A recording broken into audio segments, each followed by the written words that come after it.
How many people have you killed for the sake of justice?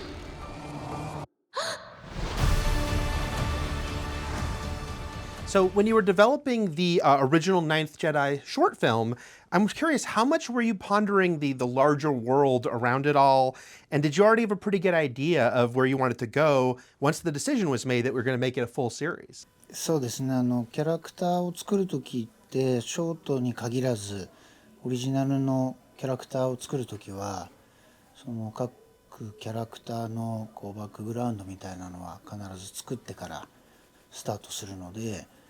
特に今回はカーラとジーマ、ジューロのキャラクターはこうバックグラウンドを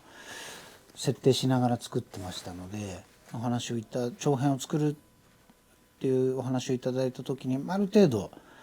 その困らないストーリーとしてはありましたけれど、決してこう簡単ではなくてですね、新しいまだ時短編を作った時に描かれてなかった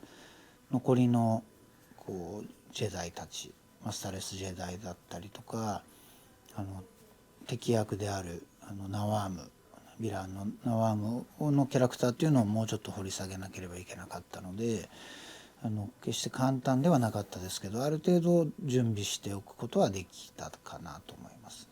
Nawam, he's so interesting. He was mentioned in Child of Hope. We didn't really know any details yet. He's the big villain of the story, and was it exciting to get to develop that character and what his dynamic was like with Kara? はい、このシリーズで、掘り下げたかった部分っていうのは、そのジェダイにもこうダークサイド、ライトサイドだけではなくてダークサイドがあるんだっていう、だからこそこうジェダイのジェダイオーダーっていうこう矛盾が僕は生じてきてるような気がしていたので、そこを掘り下げていくことでダークサイドも持っている、でもそれを乗り越えるからこそライトサイドが光るんじゃないかっていうことで、それをこう試しながら体現していくキャラクターを、カーラ一人ではそれが描けないので、ついになるキャラクターとしてナワームを作ったという感じです。Kind of going off of that, the struggle between good and evil and the light side and dark side is so important in Star Wars. For you, what is it about those themes and the way the characters represent them that resonates so much? 現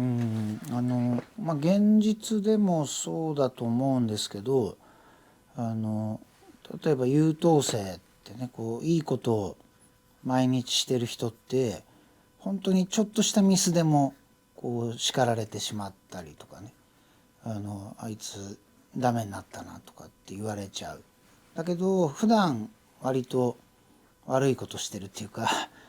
スター・ウォーズ風に言えばダークサイドをこう生きてる風な人ってちょっと逆にいいことをするとすごく褒められるっていうか、その対比なんですけど、でもじゃあ毎日いいことしてた人って本当にちょっと悪いことしたから悪になっちゃったのかって言ったらそんなことは本来はないんだけど、どうしてもスター・ウォーズにおけるジェダイとシスっていうのがこう現実の中で起きているそういうことと似ていて、なんかジェダイであることっていうのが決してかっこよく見えなくなってきてしまったりとか、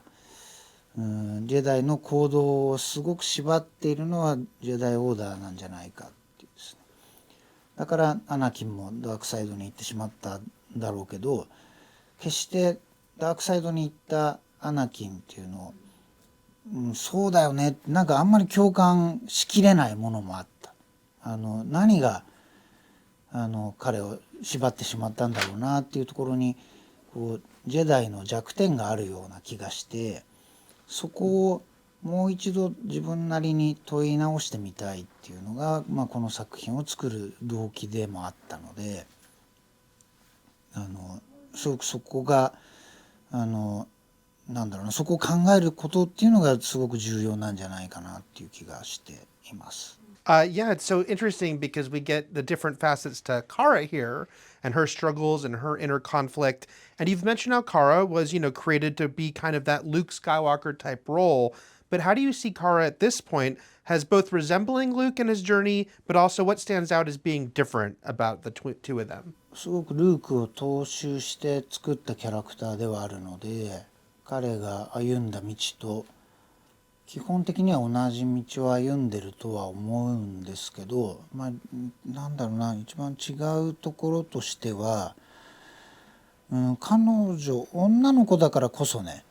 その弱い部分っていうか、一度自分がダークサイドに落ちてしまったっていうところで、自分の感情を表に出せたところがルークと違うところなのかなとも思います。それがあることで一度自分をもう一度見つめ直すことができるし、他人からのアドバイス、人間の言葉を喋らないクリーチャーたちでしたけど、カーラが自分は迷っているけれどクリーチャーたちから見るとカーラは決してねダークサイドに落ちてるわけじゃないんだっていうことを教えてくれる、そういうキャラクターが現れるのも、彼女が主人公女性だからっていうところももしかしたらあったのかなとか、ルークは弱いところを見せられない辛さがあったんじゃないかなと思うので、その辺が描いていく中で違う部分だったんじゃないかなというふうにも思いますね。I really love the visual references to the Star Wars movies that you include. So the overall designs of the creatures and the vehicles can be quite different, but then you can spot, the legs of a droid look like the battle droid, or the engines of a ship look like a Star Destroyer. So what is your overall philosophy as far as how much you wanted to layer in those visual elements that would kind of harken back to the movies? はい、デザイン面においては可能な限りスター・ウォーズの他の作品の中でも出てきたものっていうのを踏襲して、このメカニズムだったりとか少しレトロなデザインであるとかね、そういうところは全く違う作品のようにならないように気をつけていた部分ではあるので、まさにオマージュとおっしゃられてましたけど、オマージュである部分もあるし、でもこの作品独自のオリジナリティも欲しいなっていうのがあったので、R2D2 から引き継いでるね主人公のそばに必ずいるドロイドはBB-8 とかもそうですけど、ちょっと可愛らしい部分もありながら、でも個性もあって、で我々の今回のナイスジェダイにおける R2 の特徴は何がいいだろうって言った時に、ちょっと空は飛べるっていうか、ドローンみたいに必ず飛んでついてきてくれるっていうところはオリジナルにしてみようとか、そういうところではオリジナリティを入れてましたけど、基本的にはスター・ウォーズの世界で描かれるドロイドメカのルールっていうところから逸脱しないように意識はしている。You've spoken about how impactful Star Wars was on you. Seeing it, it made you want to be a filmmaker. So, what's it like getting now to tell stories in the Star Wars universe? なんかね、嬉しいとかエキサイテッドともちょっと違うんですよね。本当にちょっと不思議な気持ち。本当に自分がスター・ウォーズの中の一つの一編を作ることになっているっていうことがいまだに実感としてはそんなにないっていうかですね、とても不思議な感じなんです。嬉しいし、こんなに興奮することは本来はないんですけど、なんだろう、冷めてるわけでもないんだな。なんかとっても不思議な気持ち。自分が本当にスター・ウォーズ作ってんだっていう、なんか夢の中みたいな感じかもしれませんね。It's a good dream.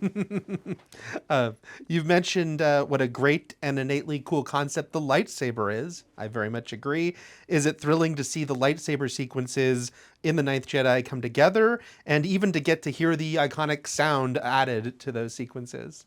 そうですね、ショートムービーの時は最後のオチというかね、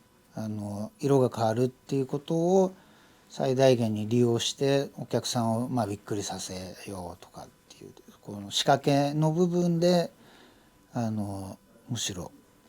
うまく利用してたところはあるんですけど、ルーカスとテレビシリーズの企画を進める中でそのアイディアっていうのがすごくユニークだし、なんか新しいスター・ウォーズの中に新しい化学反応を作る可能性があるというふうに多分思ってもらえたので、そこを掘り下げていくことにして、結果そのジェダイの中にもライトサイドだけではなくてダークサイドが同時に内包してるけど、それでもジェダイ足り得るメンタリ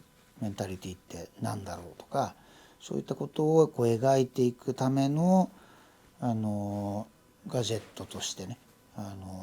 もう一ガジェットではなくてテーマを体現してくれるアイテムになったんじゃないかなというふうに思います。改めて自分で考えたアイディアだけど面白いユニークだったなというふうには思いますね。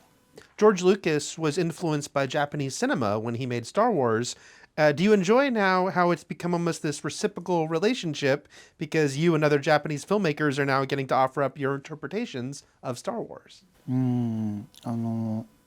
すごく偶然ではないなというか、クリエイターってずっと誰かの影響を受けて、また自分はそのもらった